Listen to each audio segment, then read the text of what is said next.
Hello anybody and welcome back to Let's Play Rogue Legacy. I'm Mr. Devious, or just Deeb, and in the last episode we made good progress through the Maya, but didn't get particularly far. And in today's episode, hopefully we're going to get a little more done up there.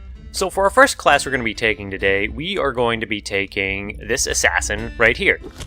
I just decided on a whim because they have the ability that makes them immune to spike traps because they have PAD, peripheral artery disease. That's not what it is. And now that we have all this money, let's spend it on this part of the castle that we have not seen. Bestiality. We have unlocked the Dragon class. And with that, we have unlocked all the different classes in the game. And I think we've got them all upgraded too. So yeah, pretty proud of that. The Dragon class does not have an upgrade aside from being a dragon because it's a dragon. Why even bother with adding more to that? Because it's a dragon, so we're probably going to see a bit of that a little later. Now, it's time for us to head back into the castle and do our thing. It's actually been a little bit since I recorded, so I might be a slight bit rusty on this first life or two. So, let's see. Also, I'm hoping that the recording isn't all messed up, because as it turns out, I should really use my assassin ability to just turn invisible here.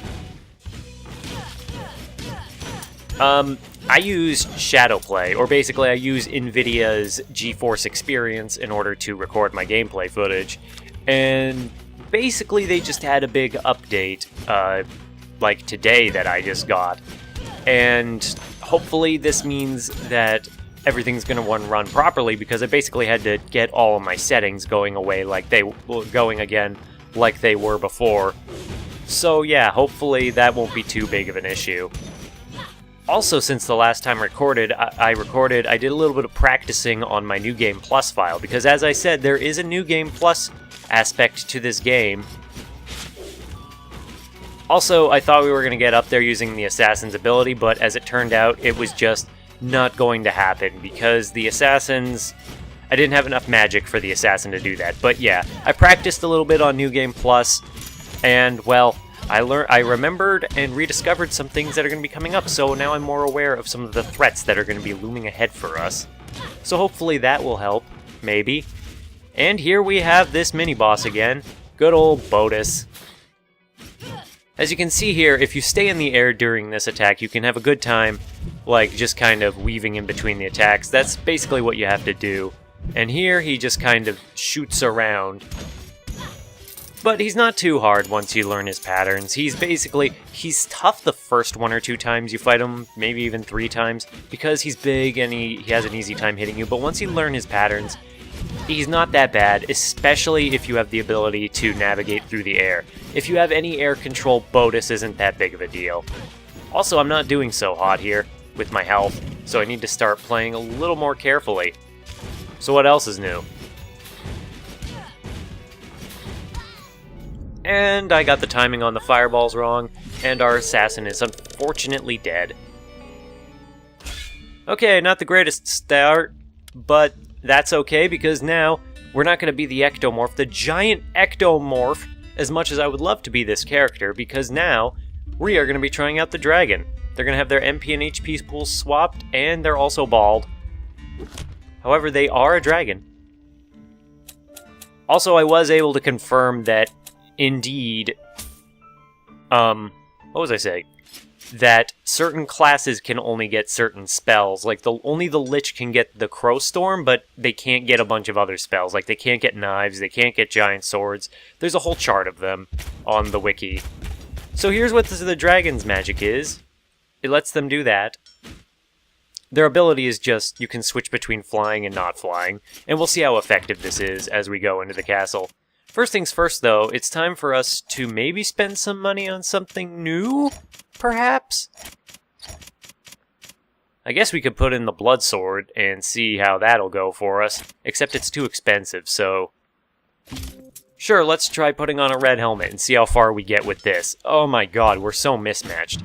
But the Blood Helm, as you can see, does have the benefit of adding vampirism. So the dragon, as you can see, does not have the best stats in the world, and this is considering that our HP and MP pools are swapped, so we only have 44 HP. Also, you cannot swing your sword. I forgot about this. You can only shoot fireballs. Your mana automatically regenerates, but, you know, you can't swing your sword, so you have to kind of breathe fire. Your fireballs are strong if you have good magic, which you should as a dragon. Actually, this run might go pretty well. Maybe. We'll see.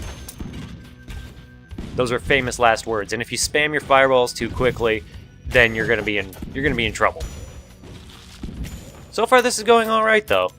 You do have to get out of the air if you want to open treasure chests, though, and you can't jump. Which is to say, if you press the jump button, you just go into flight, and it's just a little bit strange to control. It's a little weird to get used to. There is no doubt about that. However, we are killing most enemies in the castle in only about one hit, so that's going pretty well. However, as you can see, we already took like a huge amount of damage, which is part of why I added for HP, or like vampirism, I wanted to try out the blood helmet, because that could be useful here. Also, I failed this fairy chest objective by fighting. There's no fighting allowed in that room, so I'm not even going to bother. But as you can see, as a dragon with your relatively low stats, which I'm guessing are a result of like bestiality, like this is what happens if you do bestiality. You will just, you know, you'll be weird. You'll be a weird mutant. Sure, you'll be able to fly and spit fireballs, but your constitution is crap. But you do have the benefit of being able to fly around, so it's like, it's a trade-off. And if you're particularly dodgy, this could be like a very good benefit. Not to mention, if you can get the right traits for this, as with any class, it can be extremely useful. Like, if you can get a dwarf dragon, that's awesome. Because then you have a tiny hitbox, but you still have the ranged attack to deal with, so it's just a really good thing to have. I just realized that I'm going, like, down, and I'm, like, going the wrong way, considering where I want to go. So I'm going to readjust myself and figure out where I need to go. I need to go up. No, it's not that I've been going the wrong way entirely, it's just that this is a weird map. Also, I'm not going to talk to this guy because I don't want to gamble with my money right now. I just don't. Especially because he's kind of annoying if you lose. He calls you stupid. I don't want to be called stupid. It's not nice.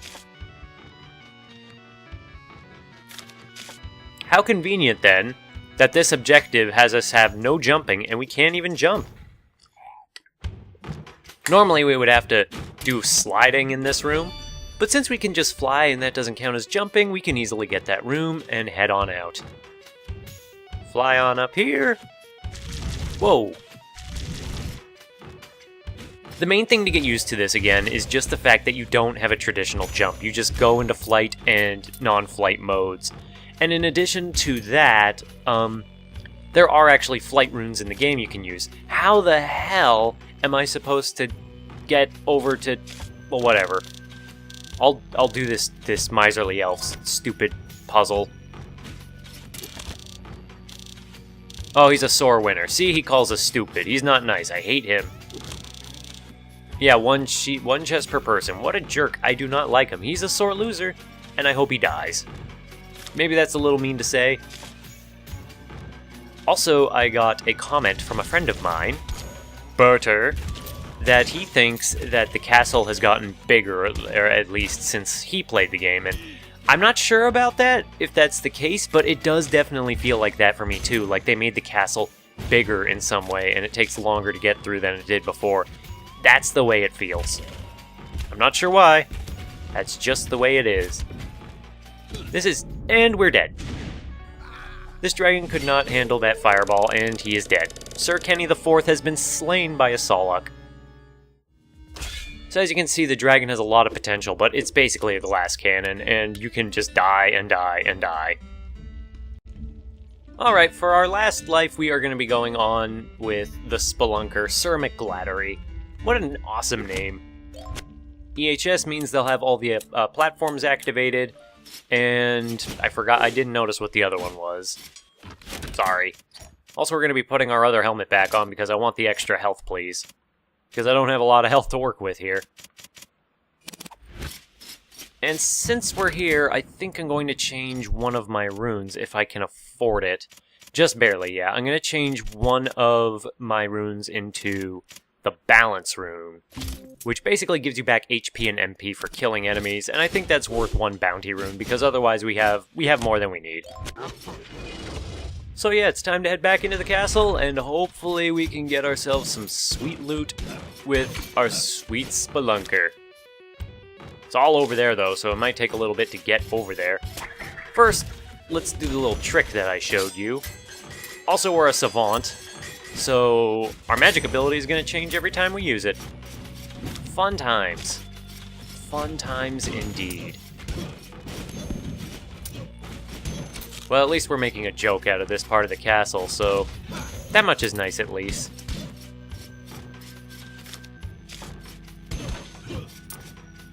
And what's over here? Over here is going to be another treasure chest just across those spikes. Not too hard to deal with, just, you know, in my experience, I've always gotten hit when I've tried to open a chest and then immediately grab the treasure when it's like above spikes. So I always just duck in, grab the chest, duck out. So that's my advice for dealing with that. Now what do we have in here? Another diary entry. Let's read. Journal entry number 12. I have found a solution to my hunger problem. The forest holds an endless bounty of delicious mushrooms. And within these mushrooms lie chicken legs. Also gold coins and vials of sparkling water. I broke open a tree trunk earlier and a bag of money fell out. Sometimes I feel like I have gone insane. Plus, what is up with the moon? It's huge! So, Prince is still in the forest in his account of events. He's probably going to go insane. I mean, his odds are not great. We're not going to fight Neo Kidder. I say that every time I come in here, but I'm just reiterating that I'm not going to fight him right now. We will. Just now is not the time for that. Said a great professor, and which applies to us right now. Now I am going to quickly check out these question mark rooms because, ooh, it's a carnival. For example, it's a carnival.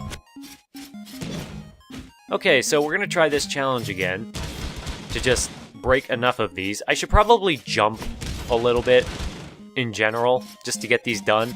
I think I've already screwed up though. Yeah, I don't think this is going to be good enough. Because we need to leave less than 10, right? So, and then we have like 6, 12, 15, 23. I don't think I can break 23 with one axe. No. Yeah, that wasn't so great. But we do get the gold still. That's the nice thing about these minigames, is even though this stupid clown mocks you, you do get money for based on how well you perform, so it's not a total waste of time if you're not great at those minigames. I've been getting better at the dagger one though, so maybe I'll get to prove my skills there, Also, I figured out that in the dagger minigame, I thought that you only had 10 daggers total, but the reason you seem to have more is that if you hit a target with a dagger, that dagger doesn't count, which I'm not sure is if it's a glitch or if that's an intentional design. We're just gonna leave this fountain here since we don't need to heal right now. We just don't. The entrance to the Maya should be slightly up above us, so we're gonna go take care of that and go get that, I think. Is it at the top of this room? Maybe. It does appear to be our best bet, though.